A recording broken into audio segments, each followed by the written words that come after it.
I never imagined my life would collapse so brutally, so suddenly, and so publicly. One moment, I was a grieving mother trying to survive the loss of my only son, and the next, I was standing on the sidewalk with a single suitcase, shoved out of the home I helped build for him. And if you think that's dramatic, trust me, this story only gets worse before it gets better. Because the very woman who promised to love him till death do us part decided that his death meant I was disposable. But what she didn't know, what she could never have imagined, was that the one thing she tried to steal from me was the very rope that would end up wrapping around her own neck. Before I take you deeper into the hell she dragged me through, let me start the way I start all my stories, with a little hook to keep your heart beating fast.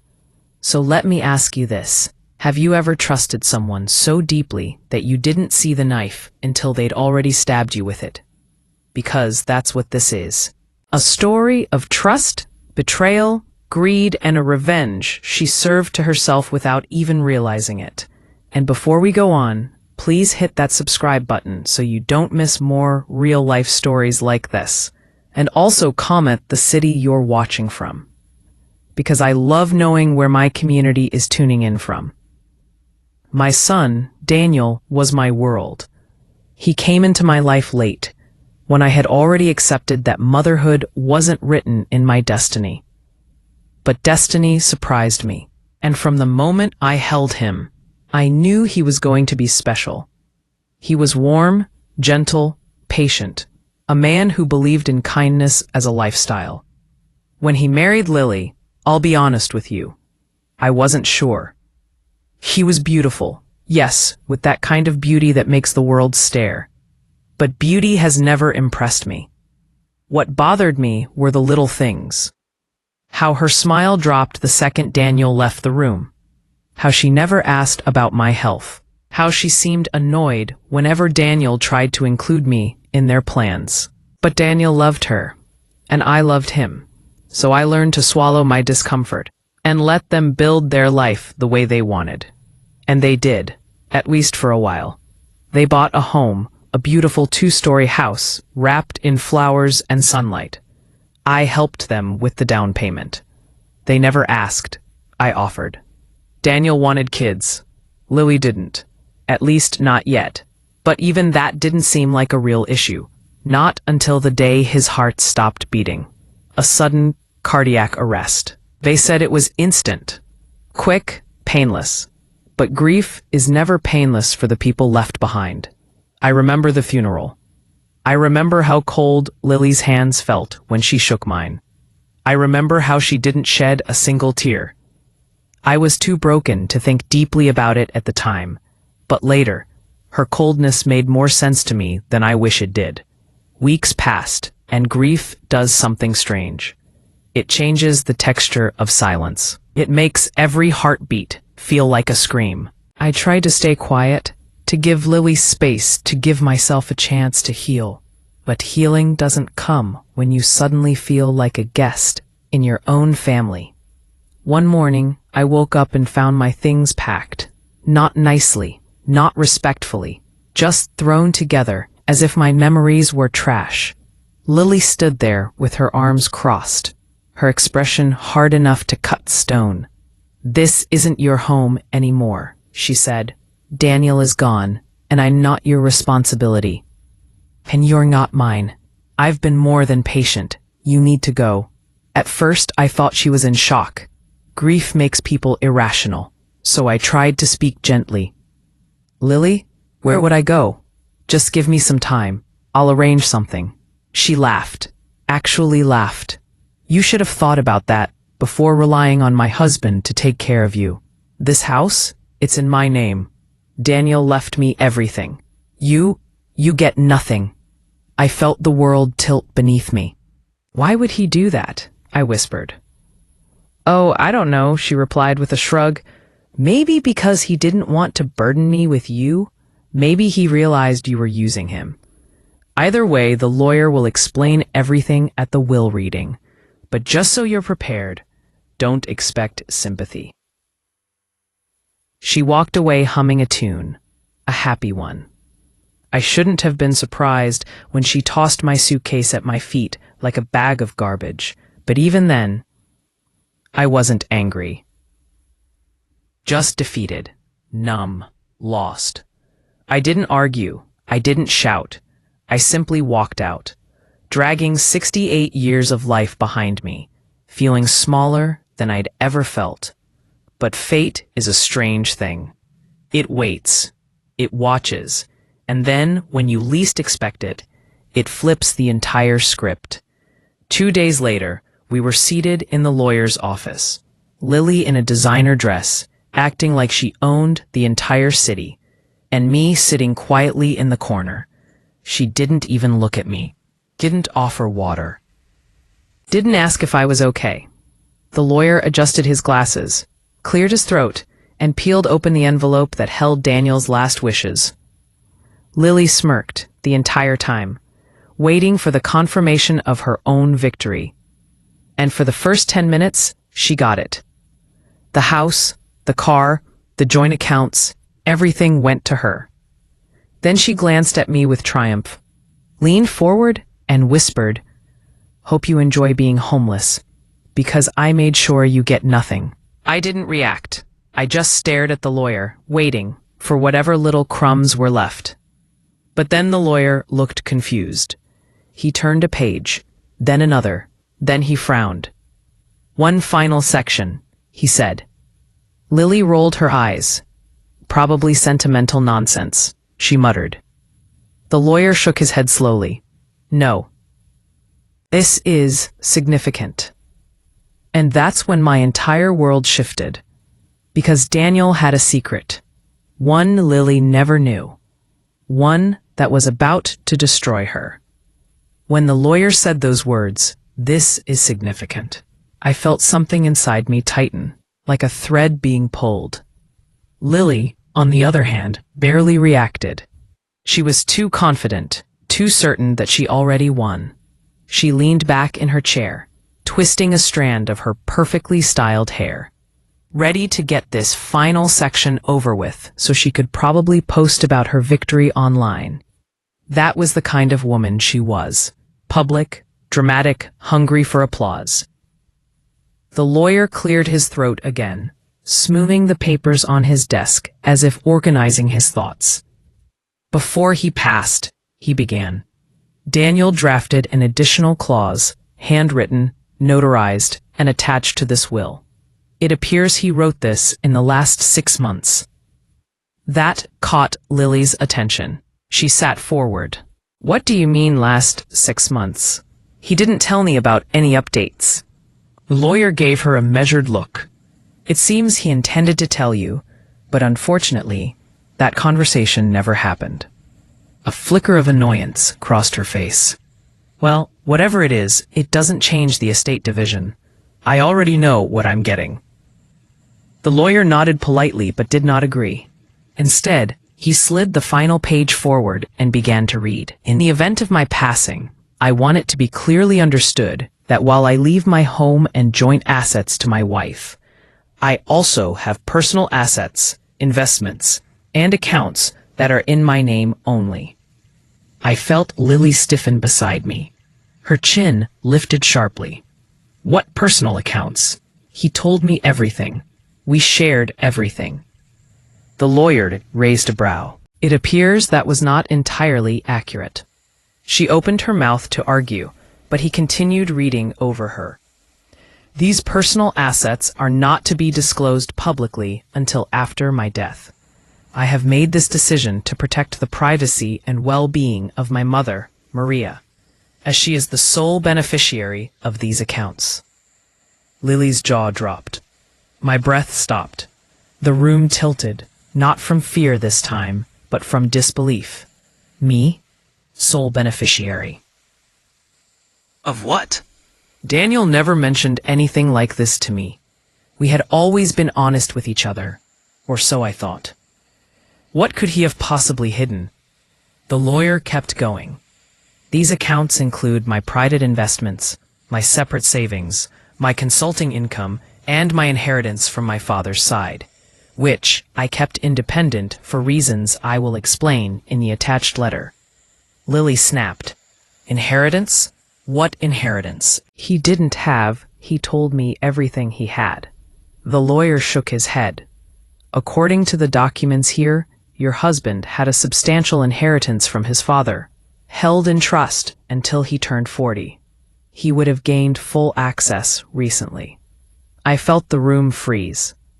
I remembered Daniel's father, quiet, hardworking, and gone too early.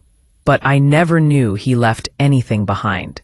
We were struggling when Daniel was young. No one ever mentioned money. Sorry, P. The lawyer lifted another document. As of the most recent evaluation, the total value of these assets is P. Lily stood up abruptly, palms slamming onto the desk. Stop. Stop right now. You're lying. Someone is lying. Daniel wouldn't hide money from me. He wasn't like that. He was loyal. He was transparent. He was...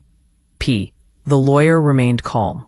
I understand this is difficult, Mrs. Carter, but these are legal documents, all properly notarized and validated.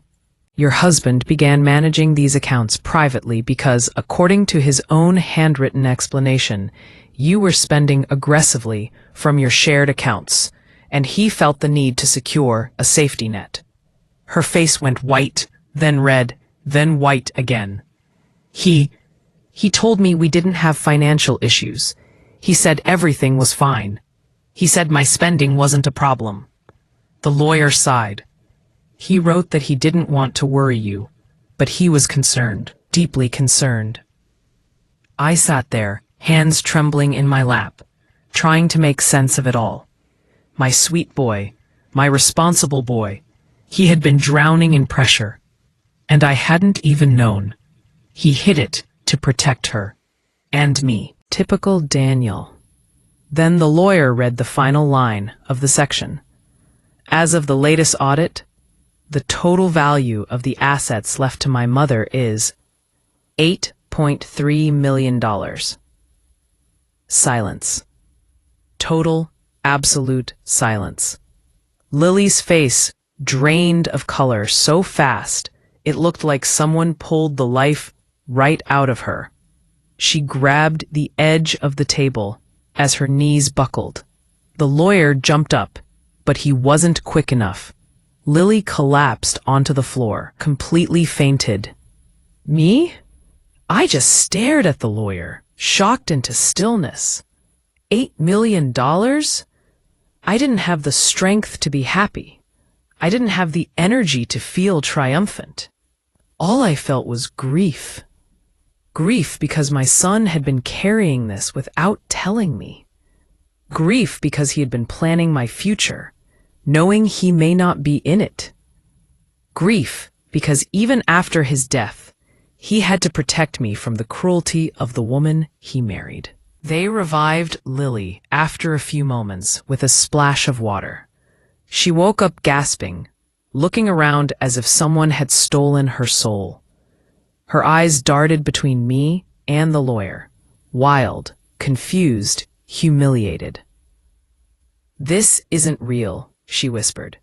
I was his wife. I should get everything. I deserve. The lawyer cut her off gently.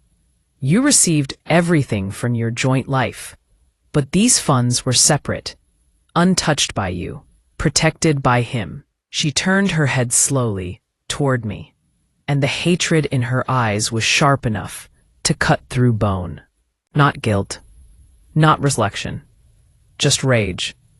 You took him from me, she spat. You poisoned him against me. Those words hit me like stones.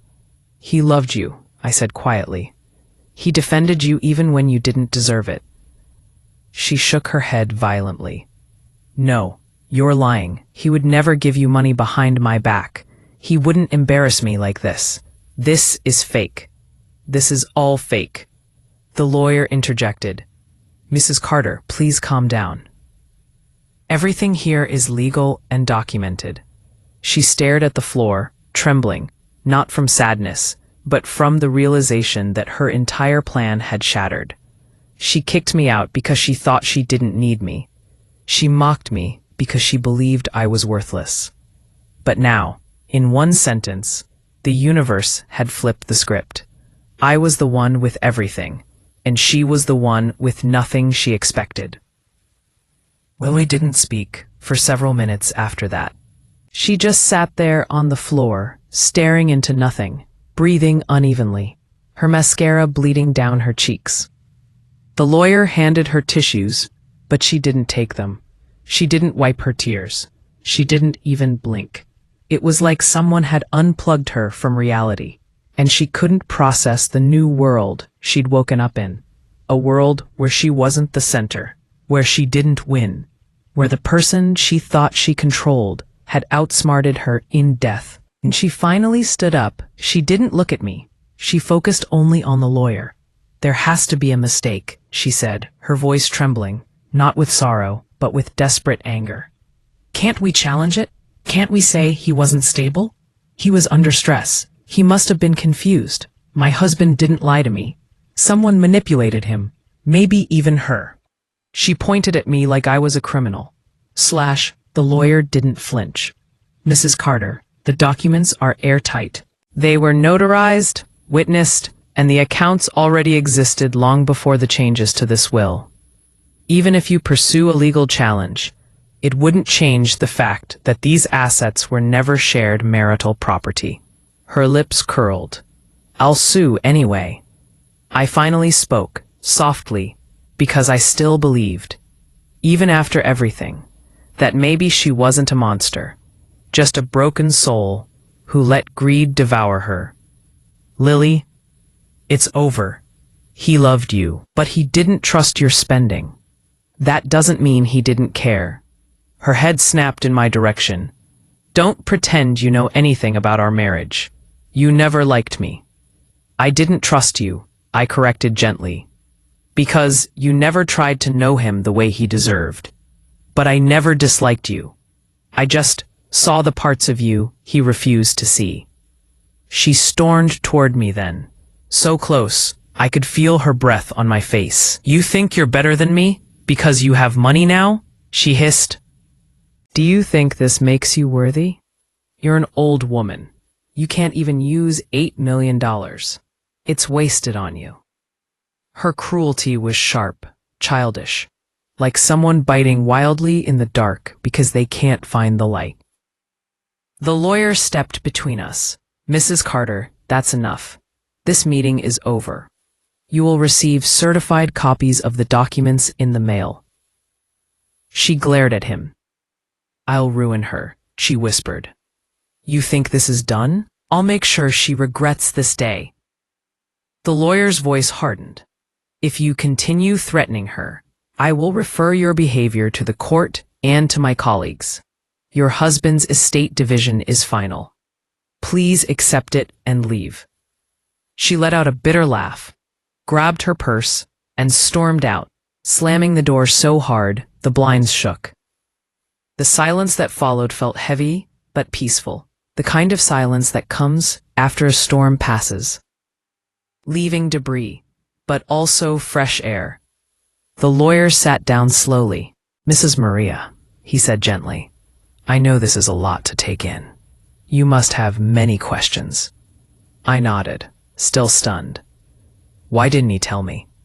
Why did he keep so much hidden? He paused, studying my face with a kindness I didn't expect from a man who dealt with death and money every day. "He wrote you a letter. It explains everything. Would you like to read it now?" My hands trembled as he opened an envelope and handed me a neatly folded page. It was my son's handwriting. His curves, his loops, his little downward slant whenever he wrote the letter Y. Just seeing it made my throat close. I unfolded the letter and began reading. "Mom, if you're reading this, it means things didn't go the way I hoped. I'm sorry for that. I wanted a long life with Lily. I wanted kids. I wanted holidays with you. I wanted laughter filling the house. But sometimes life breaks the plan." I swallowed hard, blinking back tears. "I didn't tell you about the inheritance because I didn't want you to worry. I know how humble you are. I know if you knew I had this money, you'd try to tell me to save it, or use it for the house, or make plans for children. But I needed it to be untouched. Then the words that cut deepest. And I needed it safe from Lily. My heart dropped. I loved her, Mom. I really did. But you were right. She never loved me the same. She loved the life, the comfort, the security. And when she started spending more than I could earn, I saw a side of her I wasn't ready for. A coldness, a selfishness. I was scared she would drain everything and leave us with nothing. So I separated the assets, quietly, carefully. Tears blurred the page. I didn't tell you because I didn't want you to interfere. I didn't want you to try protecting me. You always try, even when you're tired, even when you're hurting. I felt a sob rise, but I held it in. You are the best mother anyone could ever ask for. And you deserve peace. You deserve stability. You deserve dignity. So I'm leaving everything I can to you. Not because you need it. Child, pause. I didn't tell you because I didn't want you to interfere. I didn't want you to try protecting me. You always try, even when you're tired, even when you're hurting. I felt a sob rise, but I held it in. I let it all out. You are the best mother anyone could ever ask for. And you deserve peace. You deserve stability. So I'm leaving everything I can to you. Not because you need it, but because you need it. You are the best mother anyone could ever ask for. And you deserve peace. You deserve stability. So I'm leaving everything I can to you, not because you need it, but because you need it. I let it all out. You're the best mother anyone could ever ask, but because I want you to live the rest of your life without fear. The final line shattered me. And Mom, please don't hate Lily. She is who she is. But I hope one day she learns that love is worth more than money. When I finished reading, I pressed the letter to my chest and cried silently. The lawyer waited patiently, not rushing me, not interrupting. When I finally looked up, he nodded. He loved you very much, he said. I know, I whispered. I always knew. But what I didn't know, what I would learn soon enough, was that Lily wasn't finished with me. Her world was crashing, and she was about to drag me into the rubble with her. For a brief moment after leaving the lawyer's office, I felt something close to peace. Not because of the money. Wealth meant nothing next to the loss of Daniel, but because his letter felt like a final embrace. His words held me the way he used to hold me as a child when I cried. I clutched that letter like a lifeline, folded it carefully, and tucked it into my purse. I promised myself I'd read it whenever the pain grew too heavy. But peace never lasts long when someone like Lily exists in your story. I didn't see her again for 3 days. I avoided going near the house she had thrown me out of, not because I feared her, but because the memories inside that home were too warm to touch, while my heart still felt cold. I stayed at a small boarding house, using the little money I had while I waited for the inheritance transfer to finalize. I didn't tell anyone about the millions. Part of me still didn't believe it. It felt like a dream, stitched into a nightmare. But Lily was living a different kind of nightmare. And when greedy people start falling, they don't fall quietly. On the 4th morning, I stepped outside to buy some groceries. Nothing fancy, just tea, bread, milk. Simple things that made me feel human again. As I walked back toward the boarding house, I noticed a black car parked unusually close to the entrance. Before I could react, the door flew open and Lily stepped out. She looked like she hadn't slept in days, eyes swollen, hair unbrushed, lipstick smudged like she'd been crying while putting it on. "What do you want, Lily?" I asked quietly, stopping a few feet away. She marched toward me with frantic energy. "You took everything from me," she shouted. People on the street turned. I lowered my voice. "Please don't cause a scene." "I'll cause whatever I want," she screamed. "Do you have any idea what you did to my life? Do you know what you cost me? You old selfish—" "Lily," I said sharply, "stop." Her breath came fast, uneven. I needed that money. I needed Daniel's accounts. I needed the security. Do you think I married him for fun? I invested years of my life in that marriage. Years. My heart tightened. People don't invest in their spouses like their businesses. She laughed bitterly. "You're so naive. Marriage is business. Money. Stability. Future. What do you think pays for life? Love? Love doesn't pay mortgages." I stared at her, stunned, not by her words, but by how honest they were.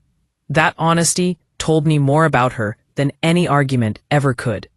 "You should leave," I finally said. "We have nothing left to discuss." She reached forward suddenly and grabbed my arm. Hard. "No, you'll listen to me.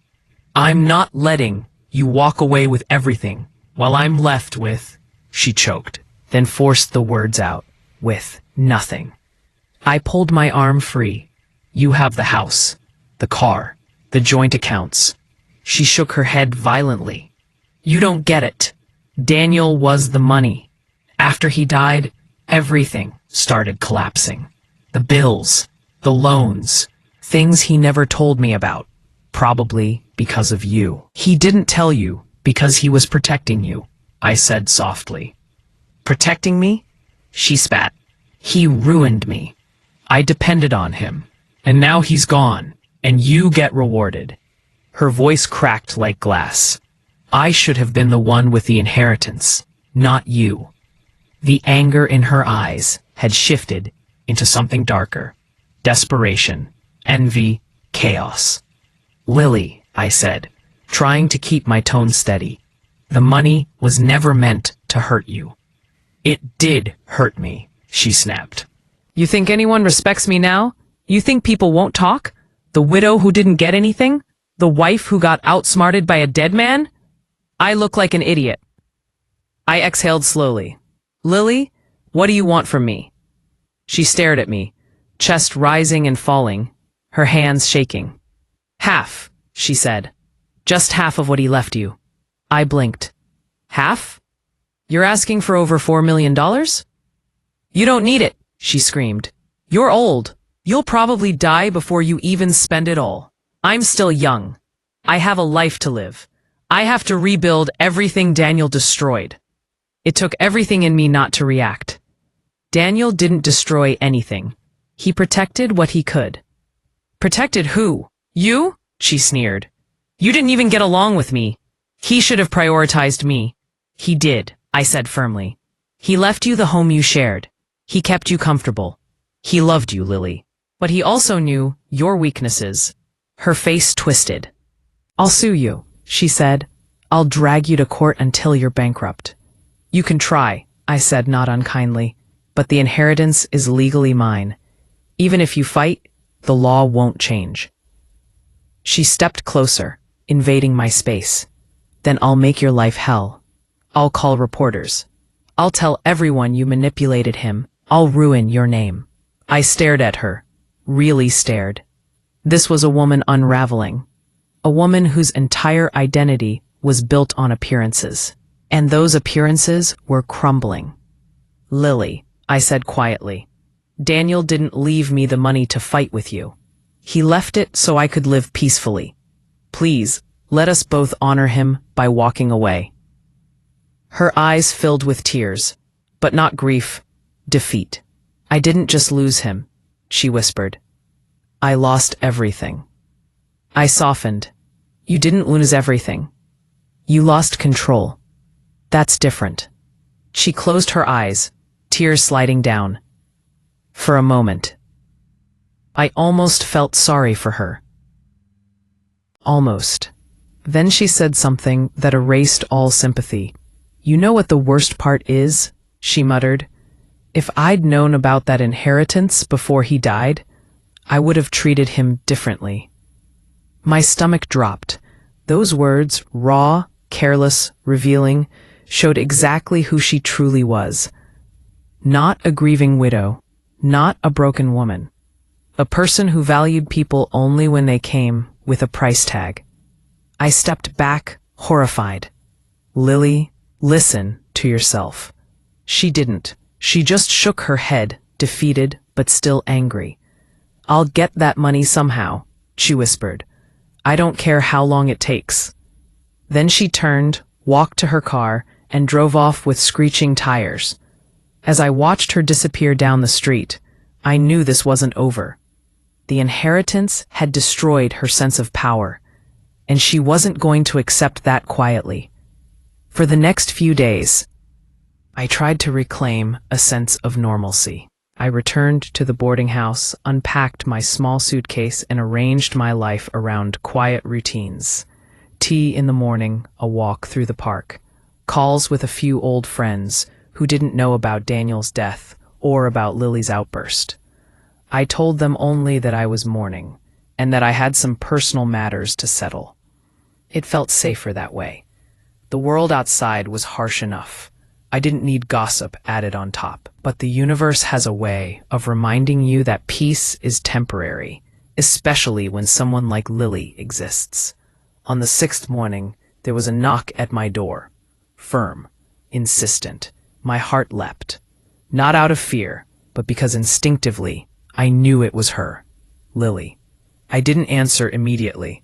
I watched through the peephole as she leaned on the doorframe, arms crossed, glaring at the door like it owed her something. Her designer coat was wrinkled, her hair disheveled. But there was a look in her eyes I hadn't seen before, determination mixed with a dangerous mix of fear and greed. I opened the door just a crack. "Lily, what are you doing here?" I asked, keeping my voice calm. "I came to talk," she said, almost too quickly. Face to face, alone. I studied her for a moment. Every instinct screamed at me to shut the door and call the police. But another part of me, the part that had raised Daniel, the part that had always been patient with drama, knew I had to face this. I stepped aside. "Come in. But I want this conversation to end civilly." She entered, pacing the small room like a caged animal. "Civilly?" she scoffed. "Nothing about this is civil. You have everything, Maria. Everything. And I'm left with nothing." I gestured to a chair. "Sit. Tell me what you want." Her laugh was bitter. "What I want justice. I want fairness. I want the money my husband promised me, the money he never told you about. You took it. You stole it." I blinked. "Lily, I didn't steal anything. Daniel left it to me in his will. Legally, morally, it was never yours." She flopped into the chair, covering her face with her hands. "You think I care about legality? I care about him. And he left everything to you. Me, nothing." I walked slowly toward her, keeping my voice gentle. "Lily, Daniel loved you. He left you the house, the car, the accounts you shared. He didn't want you to worry, but he also knew the truth. He knew your tendencies, your choices. That's why he kept his separate assets for me." She whipped her head up, eyes wild. "Tendencies? Choices? You mean you manipulated him into leaving me out?" I shook my head. "No, I didn't manipulate anyone. He made his decision. He protected me because he loved me. But that doesn't mean he didn't love you too. You just weren't ready to see the truth." Her fingers trembled as she reached for her purse. "You're lying. You planned this. You wanted this money. You set him up. You. She stopped, choking on her own rage. "I did nothing," I said firmly. "I grieved with him. I cried for him. I didn't touch a thing he had worked for. You're the one who assumed power over what wasn't yours." She jumped up then, pacing again, slamming her hands on the table. You don't understand. I trusted him. I loved him. And you? You just sat there, pretending to be the grieving mother, while taking what should have been mine. I sat down, heart pounding, but face calm. The inheritance isn't about taking, Lily. It's about surviving. Daniel planned this for my security, because he knew I would need it. You'll survive. You have the house. You have your freedom. You just lost control. She froze, then laughed, low, shaky, and broken. Lost control? You think this is over? You think just because I can't touch the money I'll give up? No, I'll fight you. I'll make your life miserable. I'll show the world that you didn't deserve a penny. I shook my head slowly. Lily, no one will believe that story. The documents, the letters, the lawyer, everything proves Daniel's wishes.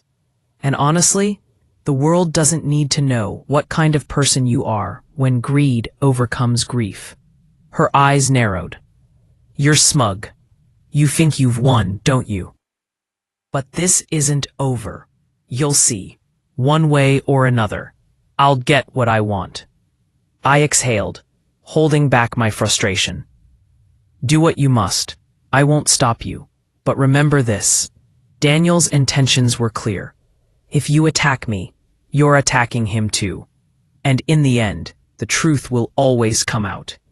Her lips trembled. Truth. The truth. You think the world will care about the truth? I do, I said softly.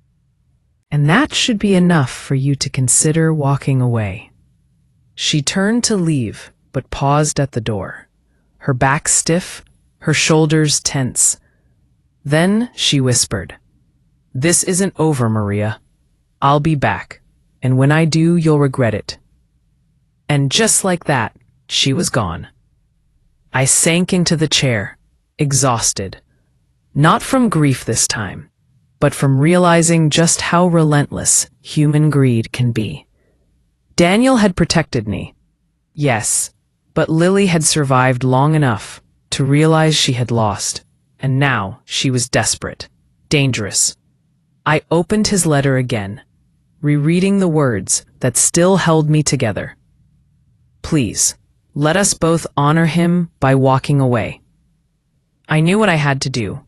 I would live my life peacefully, respect Daniel's wishes, and not stoop to the level of someone who valued money over love. And in that moment, I made a promise to myself. No matter what she tried, I wouldn't let anger or fear control me.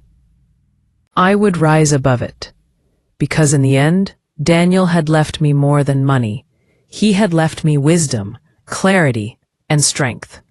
And no matter how far Lily would go, she could never take that away.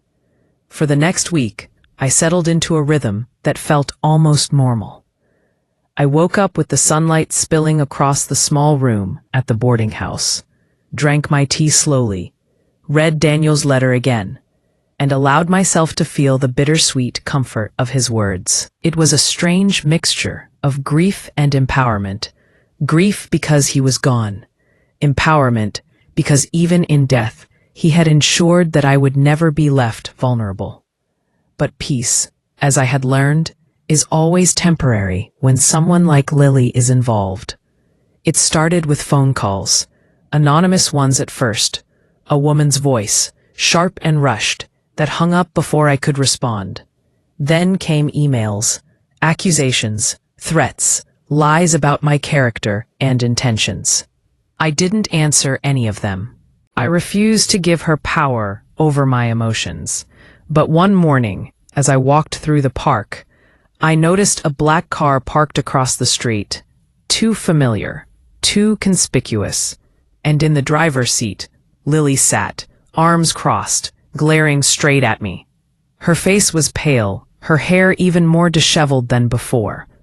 There was a new edge to her glare, a dangerous edge that made my heart skip a beat.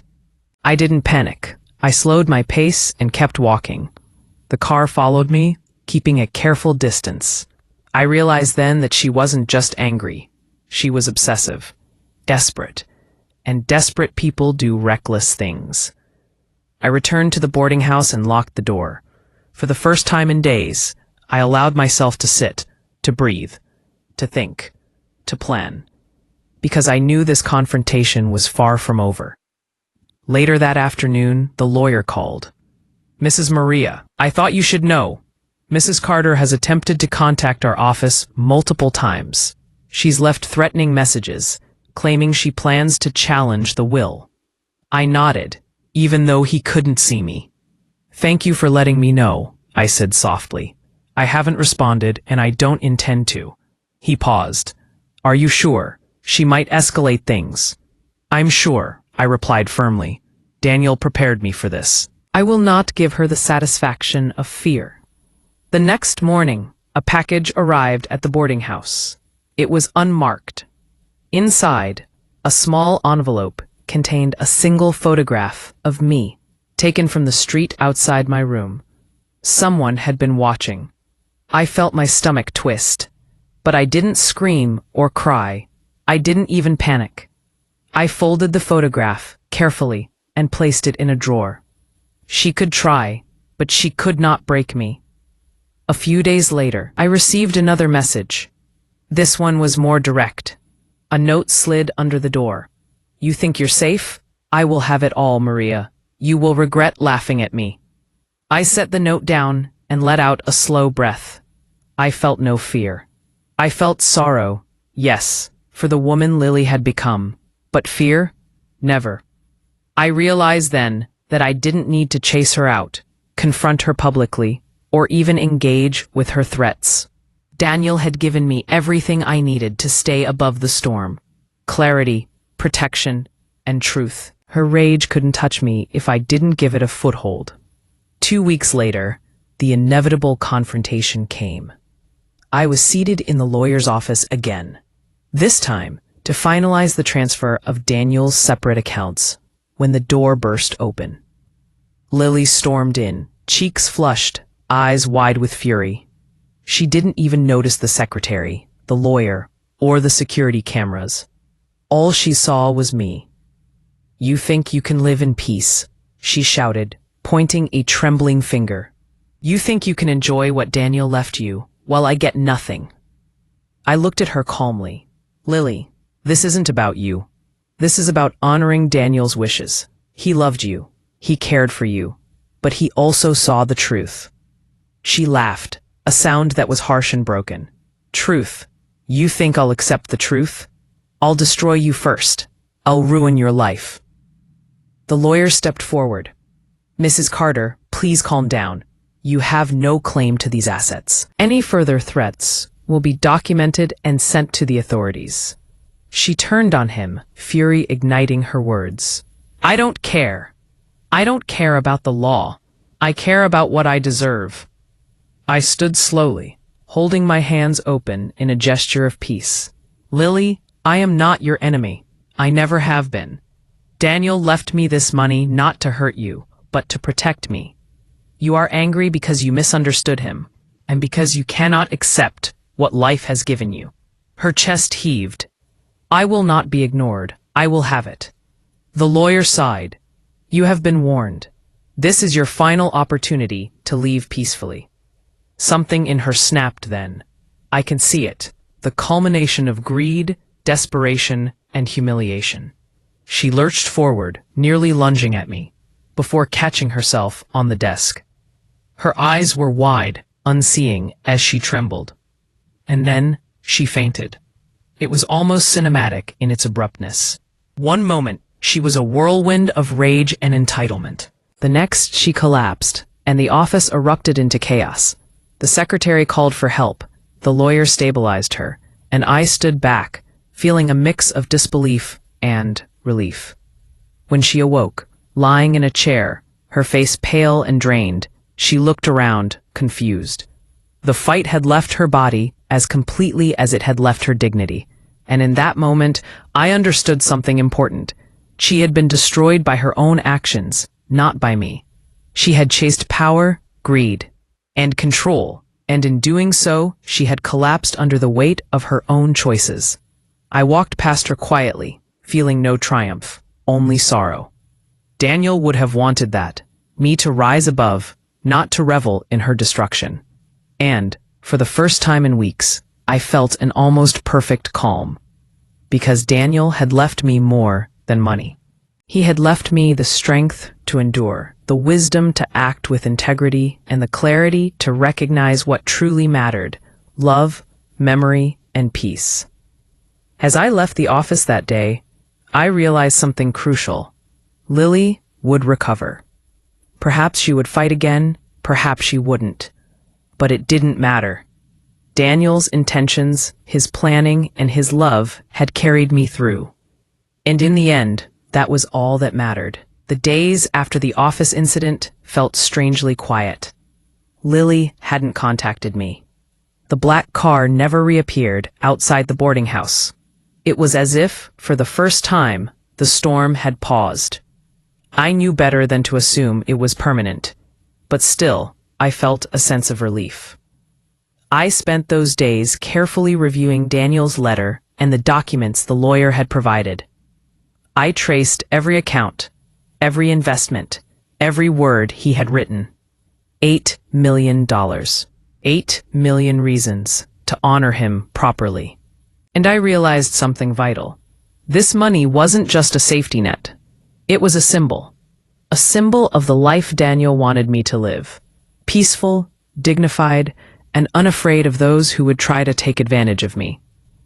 One afternoon, I went to the park. The sunlight streamed through the trees, casting shadows across the benches where people laughed, jogged, and fed birds. I sat on a familiar bench, hands folded in my lap, and let myself breathe. I thought about Daniel, about Lily, and about the strange twists life had taken. And then I saw her, Lily. She was sitting on a bench across the path, alone, her designer coat wrinkled, her hair unkempt, her face pale but calmer than I had ever seen it. She wasn't screaming. She wasn't pacing. She wasn't plotting. She was silent, watching the world go by, as if the chaos she had tried to create had finally exhausted her. I felt a flicker of something I hadn't expected. Pity. Not for her greed. Not for her ambition, but for the human being who had allowed herself to be consumed by her own desires, forgetting that love, compassion, and integrity mattered more than money. I didn't approach her. I didn't need to. The moment was hers to reflect on or squander. I simply turned back to the path ahead, feeling a sense of closure I hadn't allowed myself before. The lawyer called later that evening to confirm that all accounts had been transferred. Every investment, every savings account, every inheritance fund was now legally and securely mine. No loopholes, no surprises. Daniel's careful planning had ensured it. I thanked him quietly, promising to honor my son's memory by living responsibly, wisely, and with the dignity he had always admired in me. That night, I sat in my modest boarding house, Daniel's letter open on my lap, and thought about the events that had unfolded. Lily's obsession, her rage, her collapse, all of it had been part of a lesson I hadn't asked for, but needed. The world can be cruel, people can be greedy, but integrity, patience, and love will always protect those who hold on to them. I decided to use a portion of the inheritance wisely. I paid off my debts, secured a small, comfortable home of my own, and donated to causes Daniel had cared about. I didn't flaunt the money. I didn't boast. I simply used it to create peace, stability, and meaning in the life I still had to live. A week later, I learned through mutual contacts that Lily had moved away, taking a new job in another city, leaving the house she had fought for empty. She hadn't tried to contact me again. Her threats had faded into silence. In a strange way, I felt relief, not triumph. The story wasn't about her downfall. It was about surviving and thriving, despite those who tried to harm me. I realized that Daniel had given me more than money. He had given me clarity. He had taught me patience. He had shown me the strength of dignity and integrity. And in honoring him, I had learned that real power comes not from wealth or revenge, but from living with truth and courage. I also learned an important lesson about people like Lily.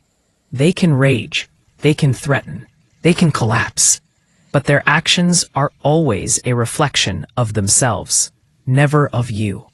I was free, not because of the inheritance, but because I had refused to allow her cruelty to take root in my mind or heart. Months passed. The initial shock of the inheritance faded into everyday life. I visited Daniel's grave, talking to him as if he were still there to listen.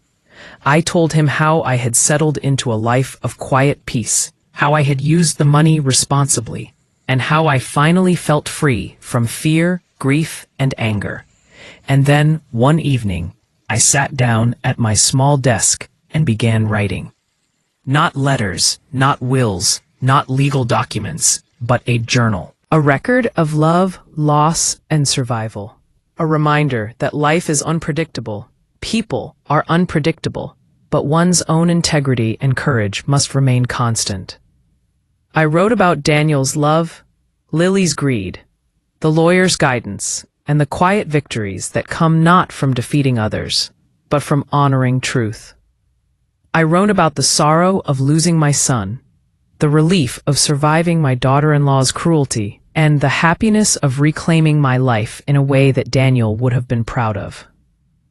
When I finished, I placed the journal beside Daniel's letter and sat in silence for a long while. I felt the warmth of his presence, even though he was gone. I felt the weight of the inheritance, not as money, but as a testament to foresight, love, and protection. And in that moment, I realized something crucial. The story wasn't about revenge. It wasn't about anger. It wasn't about what Lily had lost. It was about what I had gained, not just money, but peace, strength, and wisdom. I had survived betrayal and loss. I had honored my son. I had protected my own dignity. And in doing so, I had created a life that no one could take from me. The final moral of the story settled gently over me. Life will throw cruelty and greed your way.